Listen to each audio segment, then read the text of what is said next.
Hello मैं आज कैसे हो आप सब। फटाफट से कमेंट सेक्शन के अंदर कमेंट करके बताओ कि तुम सब कैसे हो। सो मैं हूँ तुम्हारी प्यारी से लविंग दीदू एंड तुम्हारी मैथ्स एजुकेटर, जो कि तुम्हें प्रिपेयर करने वाली है क्लास 12 मैथ्स के अंदर 95% स्कोर करने के लिए। तो जितने मेरे भाई बहन क्लास 12 मैथ्स के अंदर 95% स्कोर करना चाहते हो, फटाफट से जाओ यार और इस चैनल को सब्सक्राइब कर लो। और अगर ये वीडियो अच्छी लगती है तो वीडियो को लाइक कर देना एंड इस वीडियो को ज़्यादा से ज़्यादा प्रेफरेंस के साथ शेयर करना। सो आज हम पढ़ने वाले हैं क्लास 12 मैथ्स के चैप्टर नंबर 4 डिटर्मिनेंट्स की एक्सरसाइज 4.6। हाँ, बहुत ज़्यादा लंबा इंट्रोडक्शन था। तो चलो यार, तो पहले हम कुछ कॉन्सेप्ट पढ़ लेते हैं कंसिस्टेंसी का, क्योंकि ये जो तुम चैप्टर देखोगे ना, मतलब जो एक्सरसाइज देखोगे इसके अंदर तुम्हें कंसिस्टेंसी के बहुत सारे क्वेश्चंस मिलेंगे। तो कंसिस्टेंसी होती क्या है और किसको हम कंसिस्टेंट बोलेंगे, किसको नहीं बोलेंगे, वो एक बार देख लेते हैं। सो कंसिस्टेंसी के ना गिन के सिर्फ 3 कंडीशंस होती हैं, और वो 3 कंडीशन कौन कौन सी है? जो तीनों कंडीशंस है वो डिपेंड करती है डिटर्मिनेंट के ऊपर, और दूसरी डिपेंड करती है एडजॉइंट के ऊपर। और ये चीज़ तो हमें पता ही है कि डिटर्मिनेंट कैसे निकालते हैं और एडजॉइंट कैसे निकालते हैं। तो फर्स्ट कंडीशन क्या बोलती है कंसिस्टेंसी की, मतलब कोई भी चीज़ हमारी कंसिस्टेंट या इनकंसिस्टेंट कब होगी, उसके लिए फर्स्ट कंडीशन है कि ना, अगर हमारा डिटर्मिनेंट ऑफ ए जो है नॉट इक्वल है 0 के, then the system is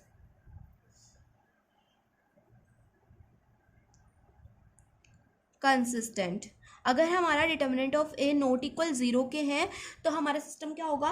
consistent होगा। It means it has a unique solution. मतलब जब सिस्टम कंसिस्टेंट होता है तो उसमें क्या होता है, जो सॉल्यूशन हमें मिलता है इसको सॉल्व करने पर, वो क्या होता है? यूनिक होता है। ठीक है। सो अगर सिस्टम कंसिस्टेंट है देन यूनिक सॉल्यूशन है। देखो मेरे हाथ कैसे रेड्स हो गए हैं ना मच्छर की वजह से, देखो। और सेकंड कंडीशन क्या होती है? सेकंड कंडीशन है अगर हमारा डिटर्मिनेंट ऑफ ए जो है इक्वल आ गया 0 के, मतलब हमने डिटर्मिनेंट निकाला, वो डिटर्मिनेंट इक्वल आ गया 0 के, फिर हम क्या करेंगे? ऐसे नहीं बोलेंगे कि हाँ ये सिस्टम कंसिस्टेंट नहीं है। उसके बाद में हम चेक करेंगे एडजॉइंट को, adjoint of A into B को चेक करेंगे, adjoint of A into B check करेंगे। अगर वो नॉट इक्वल आ रहा है 0 के, डिटर्मिनेंट ऑफ ए हमारा 0 के इक्वल आ गया, देन हम चेक करेंगे adjoint of A into B. अगर वो नॉट इक्वल आ गया 0 के, then the system is inconsistent. तो हमारा सिस्टम क्या है? इनकंसिस्टेंट है। ठीक है, इनकंसिस्टेंट। और थर्ड हमारी कंडीशन है, थर्ड कंडीशन क्या बोलती है? अगर डिटर्मिनेंट ऑफ ए हमारा आ गया इक्वल 0 के, फिर हम चेक करेंगे adjoint of A into B को। अगर adjoint of A into B भी इक्वल आ गया 0 के, देन हमारा सिस्टम क्या हो जाएगा? कंसिस्टेंट। ठीक है। तो कंसिस्टेंट होने की 2 कंडीशंस होती हैं। जब हमारा determinant of A not equal 0 आ जाए तब भी हमारा सिस्टम कंसिस्टेंट होता है, और अगर हमारा determinant of A equal to 0 आ गया, लेकिन उसके बाद में हमें चेक क्या करना है? उसके बाद में हमें चेक करना है adjoint of A into B. तो adjoint of A into B भी अगर 0 के इक्वल आ जाए, मतलब डिटर्मिनेंट भी 0 के इक्वल आ जाए, adjoint of A into B भी 0 के इक्वल आ जाए, देन इसका मतलब होता है कि वो सिस्टम क्या है? कंसिस्टेंट है। और अगर adjoint of A into B not equal 0 आ जाए, देन इसका मतलब क्या है? सिस्टम क्या है? इनकंसिस्टेंट है।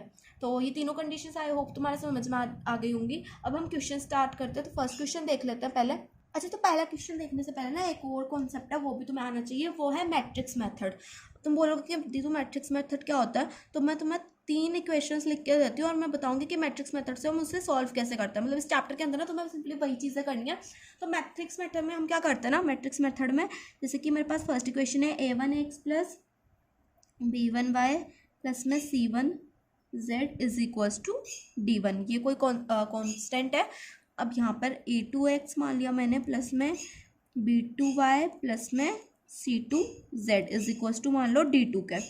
अब ऐसे ही a3x प्लस में b3y प्लस में c3z इज इक्वल्स टू मान लिया d3 के। अब हम क्या करेंगे? पहले तो ये जो सारे a1 b1 c1 मतलब ये जितने भी है ना, इनको हम ले लेंगे मैट्रिक्स के अंदर। तो मैट्रिक्स बना लो इनकी, तो बन जाएगा a1 b1 c1। मतलब इसके जितने भी तुम्हारे कांस्टेंट थे ना, कांस्टेंट टर्म्स थी, वो हमने यहाँ पे लिख ली है ना। वेरिएबल को छोड़ के कांस्टेंट टर्म्स को लिख लेंगे। अब वेरिएबल कांस्टेंट तो पता है ना क्या होता है, जैसे कि 2a plus 3b is equal to 6 है। तो इसमें वेरिएबल कौन सा है, कांस्टेंट कौन सा है? तो ये तो पता ही होगा। वेरिएबल क्या होता है? वेरिएबल होते हैं हमारे ये वाले पार्ट, ये वाली चीज़ जो है ना, ये b और ये a, ये क्या है? ये वेरिएबल है। और ये 2 3 और ये 6, ये क्या है? कांस्टेंट है। ठीक है, ये कांस्टेंट टर्म्स है, और दूसरी क्या है? वेरिएबल है। ठीक है। और ऐसे अगर यहाँ पे एक्स वाई होता है तो एक्स वाई वेरिएबल होता है और 2 3 क्या होता है? कांस्टेंट होता है। ठीक है। तो देखो हम क्या करेंगे, वेरिएबल को नहीं सॉरी कांस्टेंट को ले लेंगे।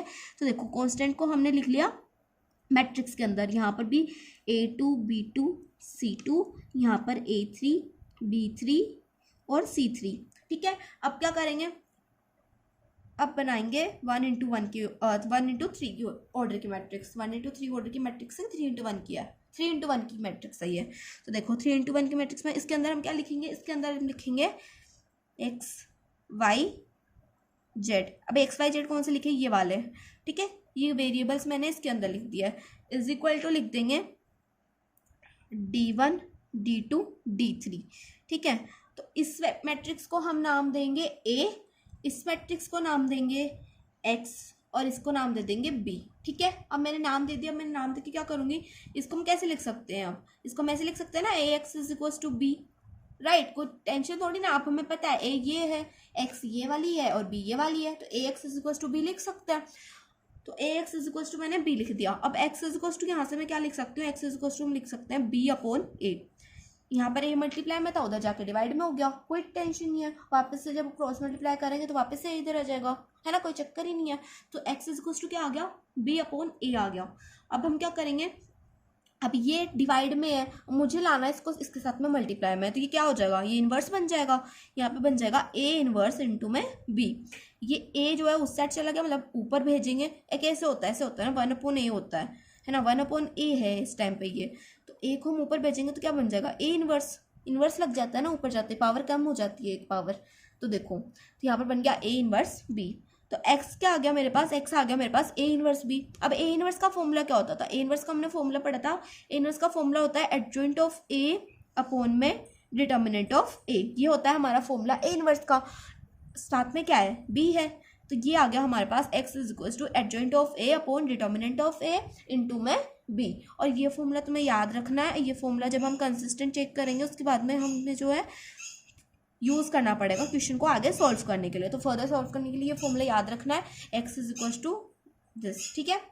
तो चलो क्वेश्चन नंबर 1 से अब स्टार्ट करते हैं। क्वेश्चन नंबर 1 देख लेते हैं। क्वेश्चन नंबर 1 में हमें क्या गिवन है, examine the consistency of the system of equation in exercise 1 to 6। करना क्या है, हमें सिर्फ कंसिस्टेंसी देखनी है सिस्टम की। सिस्टम क्या है, ये क्वेश्चन है ना, इसमें देखना है कि ये क्वेश्चन कंसिस्टेंट है या नहीं है।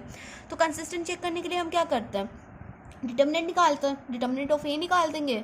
और वो अगर 0 के इक्वल आ गया देन उसका मतलब हमें एडजॉइंट निकालना पड़ेगा। अगर वो नॉट इक्वल टू 0 आ गया इसका मतलब वो क्या है, सिस्टम कंसिस्टेंट है। अगर इक्वल टू 0 आ जाता है देन हमें पहले एडजॉइंट ऑफ ए इंटू भी निकालना पड़ेगा, फिर हम चेक करेंगे कि कंसिस्टेंट है या नहीं है, ठीक है। तो देख लेते हैं इसको करके। तो पहले क्या करेंगे, पहले ए बी सी निकालेंगे ना, ए क्या है, एक्स कौन सी वाली मैट्रिक्स है एंड वाई कौन सी वाली मैट्रिक्स है, वो निकालना पड़ेगा पहले। तो मैंने क्या बोला था, ए मैट्रिक्स के अंदर हम क्या करेंगे, हम इसके वेरिएबल लिख लेंगे, सॉरी वेरिएबल नहीं कांस्टेंट लिख लेंगे। तो कांस्टेंट कौन से हैं, एक्स का कांस्टेंट क्या है, यहाँ पे एक्स का कांस्टेंट है 1, यहाँ पे आ जाएगा 1 और यहाँ पर क्या है 2, यहाँ पर भी 2, यहाँ पर आ गया 3। ये हो गई मेरे पास ए मैट्रिक्स। अब मुझे चाहिए एक्स वाली मैट्रिक्स, तो एक्स मैट्रिक्स के अंदर आ जाएगा एक्स और वाई। और बी मैट्रिक्स क्या है, बी मैट्रिक्स है हमारी 2 and 3, ठीक है। ये हो गई हमारी बी मैट्रिक्स और ये हो गई एक्स वाली मैट्रिक्स। अब मुझे क्या चाहिए, मुझे चाहिए पहले डिटर्मिनेंट। तो डिटर्मिनेंट ऑफ ए निकालना है, तो डिटर्मिनेंट ऑफ ए कहाँ से निकालेंगे, इसमें से। तो ये है 2 into 2 ऑर्डर की मैट्रिक्स। तो 2 into 2 ऑर्डर की मैट्रिक्स का डिटर्मिनेंट कैसे निकालते हैं, क्रॉस मल्टीप्लाई करते थे। 3 को मल्टीप्लाई कर देंगे 1 से और 2 को मल्टीप्लाई कर देंगे 2 से और बीच में लगाएंगे माइनस का साइन, राइट। तो देखो 3 into 1 हो जाएगा 3, 2 into 2 हो जाएगा 4। तो 3 - 4 कितना होता है, 1 होता है। और साइन किसका आएगा, माइनस का, क्योंकि माइनस का नंबर बड़ा है तो यहाँ पे आ जाएगा माइनस का 1। तो डिटर्मिनेंट ऑफ ए आ गया मेरे पास माइनस का 1। और इसका क्या मतलब हुआ, determinant of A is not equal to 0 then the system is consistent. तो यहाँ पे डिटर्मिनेंट ऑफ ए क्या है, नॉट इक्वल 0 है। 0 से चाहे छोटा हो चाहे बड़ा हो, मैंने तुम्हें पहले बोला था बस इक्वल टू 0 नहीं होना चाहिए। अगर 0 के इक्वल हो गया देन तुम्हें एडजॉइंट निकालना पड़ेगा। तो इसमें एडजॉइंट निकालने की झंझट ही नहीं है, हमें बताना था कि सिस्टम कंसिस्टेंट है या नहीं है। तो ये क्या लिख देंगे यहाँ पे कि system is consistent. Determinant of A is two आ गया ना -1, तो यहाँ से लिख दो सिस्टम इज कंसिस्टेंट। यहाँ पर हमारा क्वेश्चन नंबर 1 हो गया कंप्लीट। अब हम देखेंगे question number 2। So question number 2 में हमें गिवन है 2x - y = 5 and x + y = 4। और इसमें भी हमें यही चेक करना है कि सिस्टम कंसिस्टेंट है या नहीं है। तो पहले क्या करेंगे, पहले मैट्रिक्स लिख लेते हैं। तो सभी के जो एक कांस्टेंट टर्म्स है वो लिख लेंगे पहले तो x की कांस्टेंट टर्म 2 है, y की है माइनस का 1। अब माइनस का 1 क्यों है? क्योंकि माइनस का साइन पहले है ना, तो माइनस का साइन हमें लेना है, मतलब कोई भी नंबर लेना है उसको माइनस के साइन के साथ ही लेना है, मतलब किसी भी जो भी साइन उसके सामने होगा वो साइन भी हमें साथ में लेना है, ठीक है, ये बात याद रखनी है। तो देखो y का कांस्टेंट क्या है? 1 है ना, और ये 1 किसका है? माइनस का, तो यहाँ पे लिख देंगे माइनस का 1। यहाँ पर x के साथ में आएगा 1 और ये प्लस का 1 आएगा यहाँ पे y के साथ, क्योंकि प्लस की डिजिट है ना। ये हो गया हमारे पास a। अब मुझे चाहिए x, तो x कौन सा है? चलो x जरूरत नहीं है वैसे x निकालने की हमें यहाँ पर। तो देखो a आ गया मेरे पास। अब मैं क्या निकालूंगी? Determinant of a। तो डिटर्मिनेंट ऑफ a क्या हो जाएगा? यहाँ से डिटर्मिनेंट ऑफ a निकालो तो देखो 2 × 1 2 हो जाएगा, 1 × -1 1 × -1 हो जाएगा माइनस का 1। और डिटर्मिनेंट को जब भी हम सॉल्व करते हैं तो उसके बीच में कब क्या लगाते हैं? माइनस का साइन लगाते हैं ना, तो मैं माइनस का साइन लगाऊंगी, उसके बाद मैं 1 × -1 करूंगी तो ये माइनस का 1, तो वो माइनस का साइन और माइनस का 1 क्या हो जाएगा? प्लस का 1 हो जाएगा। तो यहाँ पे मैं डायरेक्ट लिख रही हूँ प्लस का साइन और यहाँ पे लिख दूंगी 1, तो 2 + 1 हो जाएगा 3। तो डिटर्मिनेंट ऑफ a आ गया मेरे पास 3। इसका मतलब क्या है? Determinant of a not equal है 0 के, तो यहाँ पर भी हम लिख देंगे सिस्टम इज कंसिस्टेंट। वो जो कंडीशंस है वो आपको याद रखनी है, उसके बिना आप जो है नहीं कर सकते।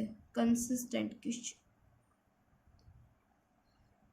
यहाँ पर हमारा क्वेश्चन नंबर 2 भी क्या हो गया? कंप्लीट। अब हम देखेंगे question number 3। So question number 3 solve करते हैं। तो पहले इसमें लिखते हैं ए मैट्रिक्स क्या आ जाएगी? ए मैट्रिक्स आ जाएगी हमारे पास 1 3 2 6, ये हो गई हमारी ए मैट्रिक्स। अब हम निकालेंगे पहले डिटर्मिनेंट, तो डिटर्मिनेंट ऑफ ए निकाल लेते हैं क्या आता है। तो determinant of A is equal to हो जाएगा 6 × 1 6 माइनस में 3 × 2 6। तो डिटर्मिनेंट ऑफ ए आ गया हमारे पास 6 - 6 0। तो यहाँ पर हमारा डिटर्मिनेंट ऑफ ए क्या आ गया? 0 आ गया। और मैंने क्या बोला था? जब भी डिटर्मिनेंट ऑफ ए 0 के इक्वल आ जाए फिर हमें क्या निकालना है? एडजॉइंट ऑफ ए इंटू में बी। तो पहले एडजॉइंट ऑफ ए निकाल लेते हैं। तो एडजॉइंट ऑफ ए निकालने के लिए क्या करेंगे? 2 × 2 ऑर्डर की मैट्रिक्स है, तो 2 × 2 ऑर्डर की मैट्रिक्स का एडजॉइंट कैसे निकालते हैं हम? ये जो एलिमेंट्स होते हैं इनको इंटरचेंज कर देते हैं और इन दोनों एलिमेंट्स के साइन चेंज कर देते हैं। तो यहाँ पर आ जाएगा 6, ये 1 चल जाएगा नीचे और 3 हो जाएगा -3 और 2 हो जाएगा -2। तो ये आ गया मेरे पास एडजॉइंट ऑफ ए। अब हम निकालेंगे एडजॉइंट ऑफ ए इंटू में बी। तो बी मैट्रिक्स कैसे निकालेंगे? मैंने जैसे तुम्हें पहले ऊपर वाली चीज उसमें क्वेश्चंस में करके बताया था। बी मैट्रिक्स कौन सी होती है? ये वाली जो मैट्रिक्स होती है, मतलब इक्वल के दूसरी साइड वाले जो एलिमेंट्स होते हैं ये होते हैं बी मैट्रिक्स के एलिमेंट्स। तो यहाँ से बी मैट्रिक्स अगर मैं लिखूँ तो बी मैट्रिक्स क्या आ जाएगी मेरे पास? 5 और 8। ये हो गई हमारे पास 2 × 1 ऑर्डर की मैट्रिक्स, ठीक है। तो ये आ गई मेरे पास बी मैट्रिक्स। तो अब मुझे क्या करना है? एडजॉइंट ऑफ ए इंटू में बी निकालना है। तो adjoint of A into B निकाल लेंगे यहाँ से। तो इधर लिखो एडजॉइंट ऑफ ए इंटू में बी, इन दोनों को मल्टीप्लाई कर देंगे। 6 -3 -2 एंड 1, और ये हो जाएगा 5 × में 8। किधर लिखूँ? यहीं पे लिख देती हूँ। चलो देखो, इसको मल्टीप्लाई करेंगे तो देखो 6 को हम 5 से मल्टीप्लाई करेंगे तो हो जाएगा 6 × 5 = 30। तो 6 × 5 हो गया 30, यहाँ पे लिख देंगे 30। अब माइनस का 3 × 8, तो 8 3 = 24, तो यहाँ पे आ जाएगा -24। अब माइनस का 2 × 5, तो माइनस का 2 × 5 हो जाएगा -10 और 1 × 8 हो जाएगा 8। तो 30 में से 24 गए तो हमारे पास बचेगा 6 और माइनस का 10 + 8 क्या हो जाएगा? -2। सो यहाँ से adjoint of A into B आ गया हमारे पास 6 - 2, ठीक है। तो ये क्या हुआ? इक्वल टू 0 तो नहीं है ना, कुछ ना कुछ वैल्यूज तो है हमारे पास यहाँ पे। इसका मतलब ये है कि adjoint of A into B क्या है? नॉट इक्वल है 0 के। और मैंने बोला था कि जब adjoint of A into B not equal 0 हो, इसका मतलब क्या होता है कि सिस्टम हमारा इनकंसिस्टेंट है। अगर ये भी इक्वल के 0 के इक्वल आ जाता, मतलब जैसे डिटर्मिनेंट ऑफ ए इक्वल के 0 आया, 0 के इक्वल आया, अगर ये भी 0 के इक्वल आ जाता तो हम बोल देते कि सिस्टम कंसिस्टेंट है। लेकिन ये क्या आ गया? नॉट इक्वल आ गया 0 के, तो हम लिख देंगे सिस्टम इज इनकंसिस्टेंट। सो यहाँ पर हमारा क्वेश्चन नंबर 3 भी कंप्लीट हो गया। अब हम देखेंगे क्वेश्चन नंबर 4 देख लेते हैं। क्वेश्चन नंबर 4 के अंदर हमें 3 इक्वेशंस दी हुई हैं एंड हमें इसमें भी चेक करना है कि ये सिस्टम कंसिस्टेंट है या फिर इनकंसिस्टेंट है। तो पहले हम ए लिख लेते हैं कि ए क्या होगा इसके लिए। तो ए मैट्रिक्स इज इक्वल टू हो जाएगा, एक्स का कोफिशिएंट है 1, वाई का भी 1 और जेड का भी 1। यहाँ पर जगह 2 3 2 ए और 2 है, ये आ गया हमारे पास ए। अब हमें चाहिए डिटर्मिनेंट ऑफ ए। तो 3 × 3 ऑर्डर की मैट्रिक्स है, इसका मतलब हमें क्या करना पड़ेगा, किसी रो या कॉलम के अलोंग हमें इसे एक्सपेंड करना पड़ेगा। तो इसे एक्सपेंड कर रही हूँ मैं तुम्हें रो 1 के अलोंग, ठीक है। सो रो 1 को 1 के अलोंग हम इसे एक्सपेंड कर रहे हैं इसके अलोंग, ठीक है। तो ए इज इक्वल्स टू लिख देंगे 1 डिटर्मिनेंट के अंदर, इसके रो के एलिमेंट्स को छोड़ेंगे और कॉलम के एलिमेंट्स को छोड़ेंगे। हमारे पास बचेगा 3 2 a 2 है, इसको लिख देंगे डिटर्मिनेंट के अंदर। यहाँ पे जगह 3 2 a 2 है, फिर माइनस में 1। अब ये माइनस प्लस का साइन मैंने कैसे लगाया ये मैं तुम्हें बता देती हूँ। फर्स्ट एलिमेंट तो माइनस प्लस का, plus minus plus, minus plus minus, plus minus plus, ये होता है हमारा साइन कन्वेंशन, ठीक है। इसको याद कर लेना अगर याद नहीं था तो, और इतने क्वेश्चन हमने किए हुए हैं पहले भी एक्सरसाइजेस के, सो आई होप तुम्हें याद होगा। तो देखो यहाँ पे माइनस का 1 आएगा, इसके रो के एलिमेंट्स को छोड़ेंगे, कॉलम के एलिमेंट्स को छोड़ेंगे, हमारे पास बचेगा 2 2 a 2 है। तो यहाँ पे लिख दो 2 2 a 2 है। फिर यहाँ पे जगह प्लस का 1, ये वाला प्लस का 1, ठीक है। फिर डिटर्मिनेंट का साइन लगाएंगे, रो के एलिमेंट्स को छोड़ा, कॉलम के एलिमेंट्स को छोड़ा, हमारे पास बचेगा 2 3 a। तो यहाँ पे लिख दो 2 3 a। So A is equal to आ जाएगा determinant of A, sorry determinant of A is equal to आ जाएगा 3 × 2 ए हो जाएगा 6 a। तो यहाँ पे जगह 1 को चाहे लिखो मत लिखो, यहाँ पे जगह 6 से माइनस में 2 × a 2 है, माइनस का 1 लिखेंगे, 2 × 2a हो जाएगा 4a, माइनस में 2 × a 2 है, प्लस में 1 लिखा, 2 × a हो जाएगा 2a, a × 3 हो जाएगा 3 है, तो माइनस में आ जाएगा 3 है। जब भी डिटर्मिनेंट को सॉल्व करते हैं बीच में लगाते हैं माइनस का साइन, और मैट्रिक्स को जब भी मल्टीप्लाई करते हैं तो उसके बीच में प्लस का साइन आता है, ठीक है। ये बात याद रखनी है। तो देखो determinant of A is equal to हो जाएगा 6a में सिर्फ 2a जाएंगे तो हमारे पास बचेगा 4a, फिर माइनस का साइन यहाँ पे लिखेंगे, 4a में से 2a जाएगा तो हमारे पास बचेगा 2a, 2a इंटू माइनस का 1 हो जाएगा, माइनस का 2 है तो माइनस का साइन मैंने पहले लिख दिया, यहाँ पे लिख दो 2 है, ठीक है। अब देखो 2a माइनस 3 हो जाएगा माइनस का a, क्योंकि माइनस का नंबर बड़ा है तो हमारे पास माइनस का a आएगा, माइनस का a इंटू 1 होगा तो यहाँ पे जगह माइनस का a, ठीक है। तो determinant of a is equal to आ जाएगा, यहाँ पे क्या हो जाएगा, माइनस का 2 है माइनस का a तो जगह माइनस का 3 है, तो 4a माइनस 3a कितना होगा, ये हो जाएगा a, ठीक है। क्या बोला मैंने, ये 4 है एज इट इज रहेगा, माइनस का 2 है माइनस का 2 है, सॉरी माइनस का 2 है, माइनस का a हो जाएगा माइनस का 3 है, तो 4a में से 3a जाएंगे तो हमारे पास बचेगा a। तो डिटर्मिनेंट ऑफ a आ गया हमारे पास a, और ये क्या है, नॉट इक्वल है 0 के, तो इसका मतलब क्या हो गया, system is consistent, system is consistent. तो यहाँ पर हमारा क्वेश्चन नंबर 4 भी कंप्लीट हो गया। अब हम देखेंगे question number 5। So question number 5 हमें गिवन है, एंड जब तुमने क्वेश्चन नंबर 5 को देखा होगा तो तुम सोचोगे कि इसमें यहाँ पर एक्स वाला नंबर गिवन नहीं है और यहाँ पर जेड वाला नंबर गिवन नहीं है, मतलब हमें लिखना ही नहीं है। तो वो लिखना है, अगर यहाँ पर कोई नंबर गिवन ना हो तुम्हें तो तुम्हें क्या करना है, उसकी जगह पे 0 पुट करना है, ठीक है। तो मैं क्या बोल रही हूँ मैं तुम्हें लिख के बताती हूँ। तो यहाँ पर हम जब ए मैट्रिक्स लिखेंगे तो ए मैट्रिक्स क्या लिखेंगे, 3 -1 -2, ये तो हम एज इट इज़ लिख देंगे। यहाँ पर हमें एक्स का वाला कुछ भी गिवन नहीं है ना, एक्स नहीं है यहाँ पर, डायरेक्ट 2y गिवन है हमें, तो एक्स की जगह पे हम लिख देंगे 0, है ना, और 2y की जगह पे यहाँ पे 2 आ जाएगा, यहाँ पर आ जाएगा माइनस का 1, ठीक है। माइनस का जेड था तो यहाँ पे माइनस का 1 लिख दिया। अब यहाँ पे 3x की जगह पे 3 लिख दो 3, और यहाँ पर आ जाएगा माइनस का 5, और यहाँ पर z वाला कुछ भी गिवन नहीं है तो यहाँ पर आ जाएगा 0। तो ए मैट्रिक्स आ गई हमारे पास ये। अब हम निकालेंगे डिटर्मिनेंट ऑफ ए। तो डिटर्मिनेंट ऑफ ए कैसे निकालेंगे, डिटर्मिनेंट ऑफ ए निकाल रही हूँ मैं अलोंग रो 1 के, ठीक है। तो मैं एक्सपेंड कर रही हूँ इसको अलोंग रो 1। जब हम इसको एक्सपेंड करेंगे रो 1 के अलोंग, हमारे पास क्या आएगा, मैं यहाँ पे लिख रही हूँ 3 को ऐसे लिखेंगे एज इट इज़। डिटर्मिनेंट के अंदर क्या लिखेंगे, इसकी रो के एलिमेंट्स को छोड़ेंगे, कॉलम को छोड़ेंगे, हमारे पास बचेगा 2 -1 5 0। तो यहाँ पे लिख दूँगी मैं 2 -1 माइनस का 5 और 0। फिर यहाँ पर जगह प्लस का 1। अब मैंने +1 क्यों लिखा, -1 क्यों नहीं लिखा, क्योंकि यहाँ पर पहले से माइनस था, तो माइनस में मैं माइनस का 1 लिखूंगी, माइनस का साइन से मल्टीप्लाई होगा तो प्लस का 1 बन जाएगा, तो यहाँ पे प्लस का 1 बन गया। डिटर्मिनेंट के अंदर लिखेंगे, इसके कॉलम के एलिमेंट्स को छोड़ देंगे, रो के एलिमेंट्स को छोड़ देंगे, हमारे पास बचेगा 0 -1 3 0। तो यहाँ पे लिख दो 0 -1 3 0।